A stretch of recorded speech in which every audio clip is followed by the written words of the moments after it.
Hey up guys, in today's lesson I'm going to be examining box 4 of the A minor pentatonic. Now most of us as guitarists focus on box 1 of the minor pentatonic because that's where all those licks are. But this box 4 pentatonic pattern extends your musical vocabulary and gets you out of that box 1 rut. You know the rut I'm talking about, where you play the same things over and over again. Now the cool thing is all your guitar heroes, they use box 4 extensively. And I'd argue after the box 1 of the minor pentatonic that this is the next box pattern you should learn. Now I'm not saying it's all about box patterns, and actually I'm going to break these box patterns down into fragments so you can see how you can use them to be musical. And this is going to widen your vocabulary of what you can do in your lead guitar work, and it's going to allow you to express yourself in your guitar solos. I've got some on-screen diagrams. I'm going to break it down into chunks and take it step by step, guys, one note at a time, so you understand exactly what is going on and you can replicate it and use these ideas again and again and again. Let's crack on. Okay guys, so what we have here is this box 4 of the minor pentatonic. Now you may know this box pattern as being this pattern here: 12, 15,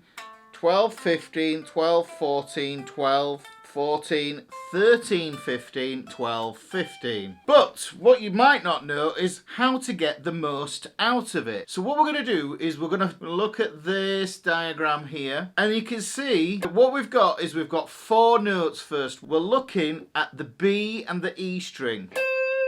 So we're going to play 13, 15, 12 and 15. And as you see, they are colour-coded. And what I'm going to do is I'm going to show you what each of these notes do. The first 2 notes we will look at are this blue note on the diagram, you can see. And this is 15 on the B string. What we can do with this note is we can bend that one up a tone. If you don't know how to find the tone, what you do is you can target it by sliding up a tone. There's the target note. Record that in your head. Go back to the note and then bend up to it.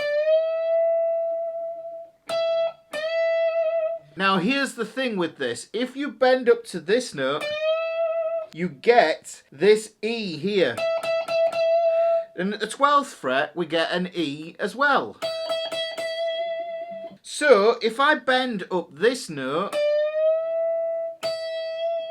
I get the same note here.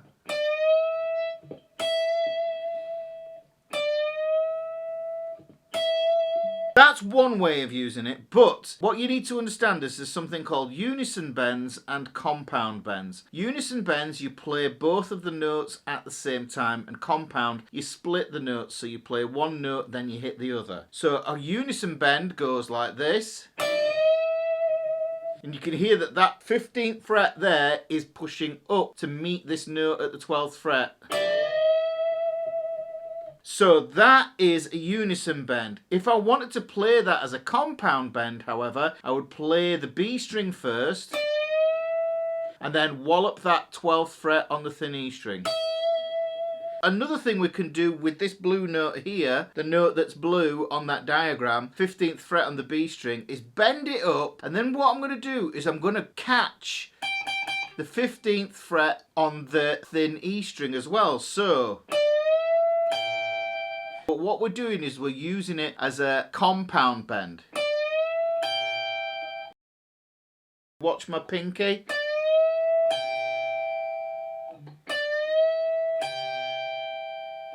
The thing I can do with that as well is I can play that as a unison bend. And the reason this sounds nice is because you get that grainy pulse in between as you push the string up. There's a beat between the 2 notes rubbing against each other. And it should sound like a dog yelping. So that's how you use that note there. So if I put some ideas together with that.